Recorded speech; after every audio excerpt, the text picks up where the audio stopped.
guilt. And I have an old friend, a colleague slash actual client that we still need to talk about a fee that wasn't paid.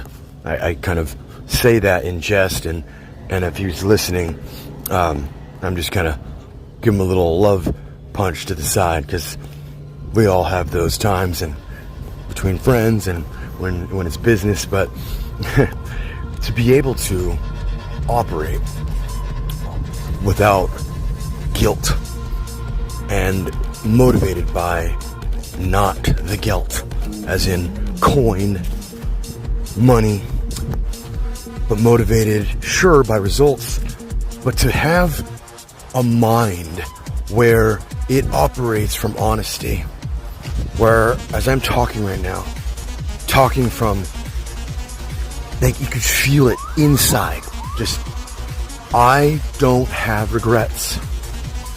I've lost. I've had my games and lost, but I've had the games and learned, but lost, and have won, but have lost. But I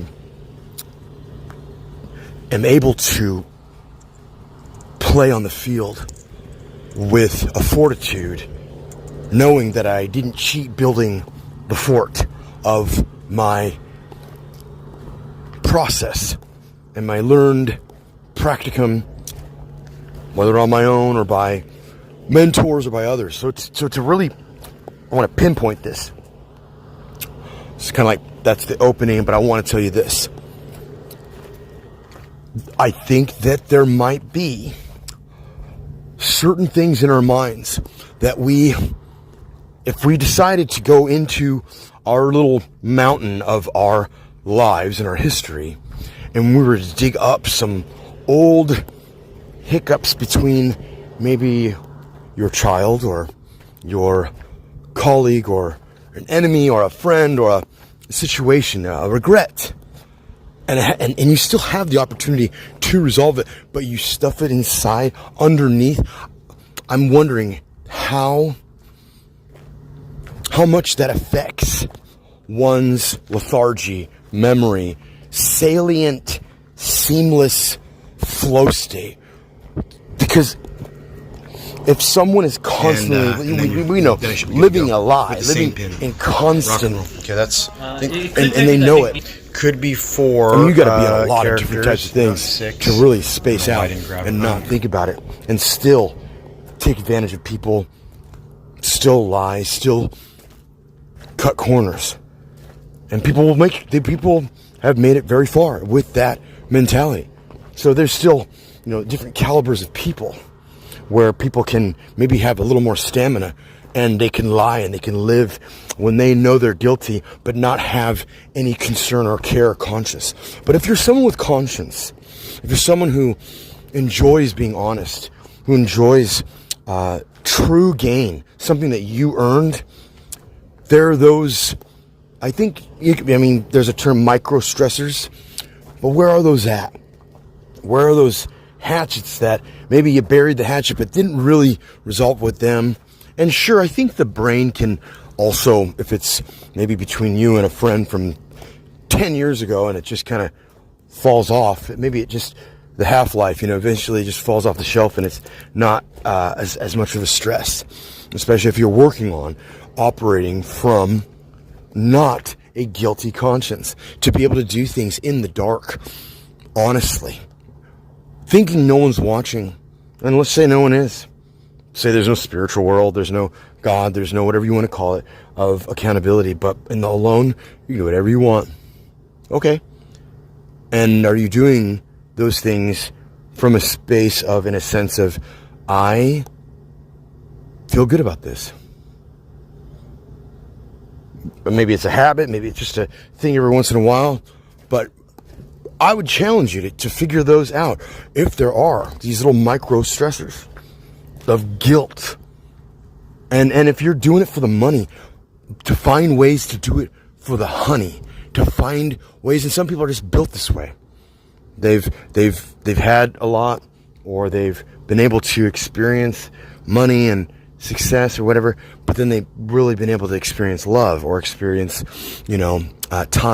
quality time with friends, or building something for someone, helping affect lives, or thirsting for something, anything but just the cursory experiences that one's been going through most of their first part of their life, whatever it is. But to be able to operate from, just like a machine, just like so many things, a tree, I'm looking at trees, or the train tracks, there's a way they grow. There's lots of variances, but the truth and honest way. Where do you plant yourself? What do you put in? How flexible are you with new environments and different types of critters coming by, different ideas? How rigid are you assuming? Did you assume and maybe didn't do the studies, and other people seem to have a stronger opinion, but then you still, even though I haven't done research, balk or resist learning, because there are still hatchets of your own personal self-worth, self-esteem that needs to be dealt with. So being able to operate, and this is what I'm really hitting at, operate from, as I saw a friend of mine named Johnny C. He's a photographer, and just the most amazing depictions of the most amazing captures of scenery. He's done photos of me and my team for Kinergy and the Nerd Herd, and to be able to really tell that story, to really capture it and really illustrate it in a way that's sometimes even better than what you happen to experience, because it's the still picture that just has 1,000, 2,000, whatever words. But he posted on Facebook just a minute ago. I saw it, so it prompted me to do this podcast.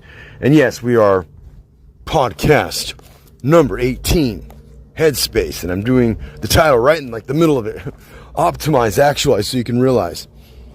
But that's okay to do things differently, right? But doing it from the heart, right? Heart and mind, though. But he posted about, what are you grateful for? And I'm going to read you what I put for why I'm grateful, because it relates to this. And it says, one second here. Besides this really awesome app, I said, hashtag GR8FULL. So grateful for perseverance, because I can truly say that I've persevered. I'm 43, and I can truly say that I have persevered. It's not over. Oh, no, it's not over. But I believe I built a muscle and a cadence and a process. I've even lost, well, I'll tell you this at the end here. So perseverance, and of course, persistence. Getting back up. Even while on the streets, homeless, still trying to produce podcasts, still trying to keep business alive, still trying to make sure I'm well kept and under an apple tree with my husky wolf to be able to somehow get to clients and just, fish out of water, and then venturing to another state and then trying to buy land, just still pushing when so many situations just bam, bam, bam, take, steal, and trying to be an honest person, and then learning the lessons of when to trust and how to thrust and how it's just a bust, because that's just how you can increase your waste in your body. How you can increase by going through consequences, fouls, losses, going against bigger giants than you. You were going to lose anyways, but you did it, and that's the whole point of learning, to lose. So perseverance, persistence, learning. This is the big one. This is the one I wanted to say. Learning the art of acceptance of loss. To accept loss, like I lost, or someone passed away, or this was taken, monetary things, business, whatever, relationship. So acceptance of loss versus volitionally letting go.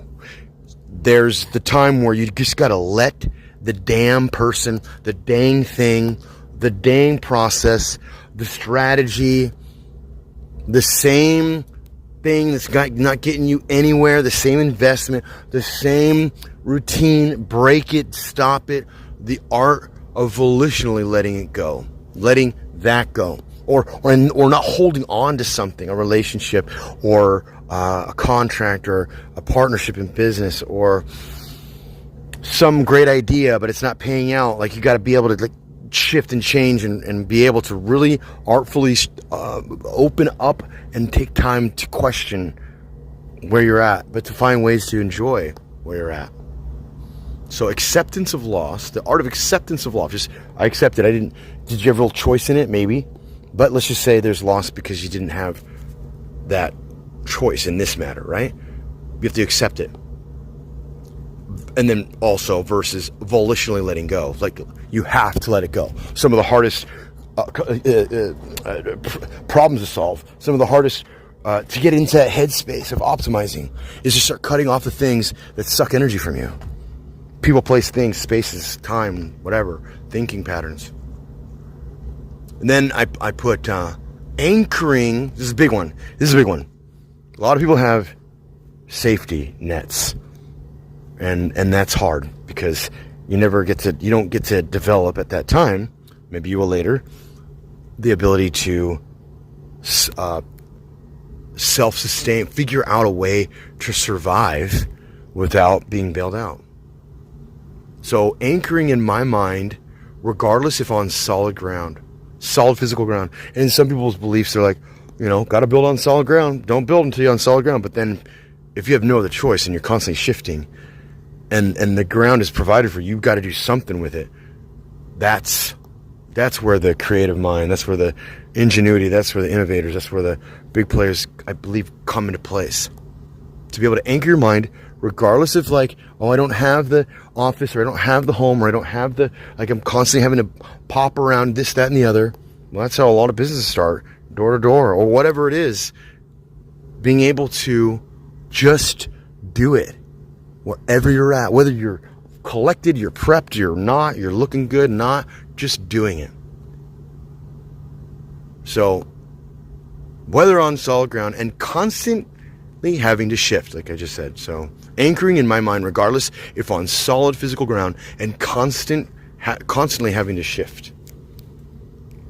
Not reacting, here's another one. Not reacting due to the choices to isolate, choosing to isolate. Very hard for myself, has been, but it's been very good too. It's been very, very, very good as well. Because you get to have that much more time. If your creative juices are flowing, if you're problem solving, if you're study time, if you're nerding out, creative, whatever, boom, sauce. And when waves of opportunities or disappointments come, they either fit my previous intrinsic process plan or is irrelevant. Or I have no idea it's even happening because I'm completely somewhere else executing my plan. So part of that, I'll go back to this, guilt, and then a personal relationship of someone that owes you. So guilt from something you did, guilt as in coin, right? Guilt, I think it's in... I think they could say appropriately the Jewish tradition, guilt. So monetary, we're doing it for the money or the honey, and then guilt as in a person that was someone that I'd like to call and maybe, not maybe, but make things right. Because we're all growing. So guilt that you have for not operating from an honest position, honing in a process constantly, even if you're a nice guy, like you're really nice, but you really want someone's opinion. I wanted to do a podcast just on that. If you want someone's opinion, you're going to get one. I've done that so many times. Hey, what do you think I should do? Oh, wow. You just sold yourself short of the opportunity to think for yourself, because you'll get an opinion and it could totally throw you in a different course. And I don't know if I'm certain that I don't know if it's your path is picked for you or whatnot, or is it choose your thrice adventure, quadruple, whatever, different paths. But if I don't know, it's interesting. But to choose an opinion, to choose to go ask for an opinion, not that that's wrong to do a survey or a poll, but the more you train your brain to figure it out, actually, that actually increases